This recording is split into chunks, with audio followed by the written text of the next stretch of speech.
Welcome to Map Your Mind. Travel through the world with your brain. Beneath the golden sun of West Africa, across savannas whispering with ancient winds, lies a land whose spirit cannot be broken. This is Burkina Faso, a name that means land of incorruptible people. And in every grain of its red earth lives a story of resistance, of pride, of eternal soul. But long before the maps gave it a name, this land thrived with rhythm and life. The roots of Burkina Faso reach back thousands of years to a time when empires were carved, not with greed, but with unity. When people of the land sculpted stone tools, raised granaries, and painted stories on rock walls, here the Mossi emerged. Not as a single tribe, but as a powerful confederation of kingdoms. The Mossi states, Ouagadougou, Yatenga, Tinkodougou, they were not mere villages. They were organized, hierarchical societies led by emperors known as Mogo Naba, warriors on horseback, diplomats with keen minds, guardians of a proud legacy that endured centuries. From the 11th to the 19th century, the Mossi resisted all that tried to break them. When the Mali Empire swept westward with its riches, when the Songhai thundered with might, the Mossi stood tall. Their unity, their resilience, was a fortress no army could easily shake. But then came the tide of European conquest. Not with honor, but with treaties written in trickery, guns aimed at peace. And in the late 1800s, the French seized control. They called it Upper Volta. They drew borders not to unite, but to divide.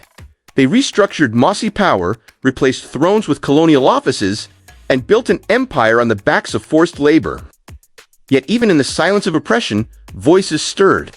From cotton fields to railway camps, the people whispered of freedom. They waited, they planned, they endured. And finally, in 1960, Upper Volta gained its independence. A new dawn, but a fragile one.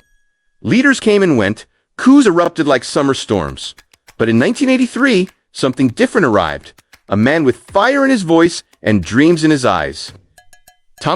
He renamed the country Burkina Faso, the land of upright people. He refused foreign aid, planted millions of trees to fight desertification, promoted women's rights with revolutionary boldness.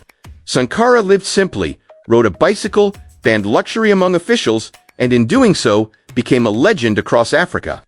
But legends often die young. In 1987, his closest ally betrayed him. Thomas Sankara was assassinated, and the nation fell into mourning.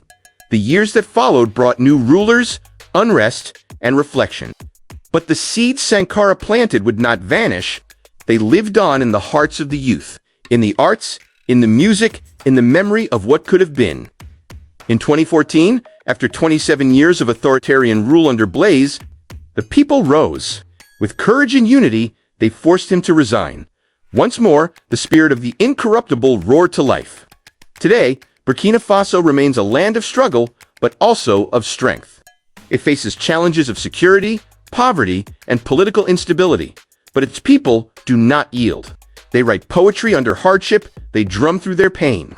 And in every village, from Bobo-Dioulasso to Ouagadougou, stories continue to rise. This is a country of masked dancers and griots, of bronze casters and storytellers, of festivals where history sings and the future listens. Fun fact, Burkina Faso is one of Africa's major filmmaking hubs.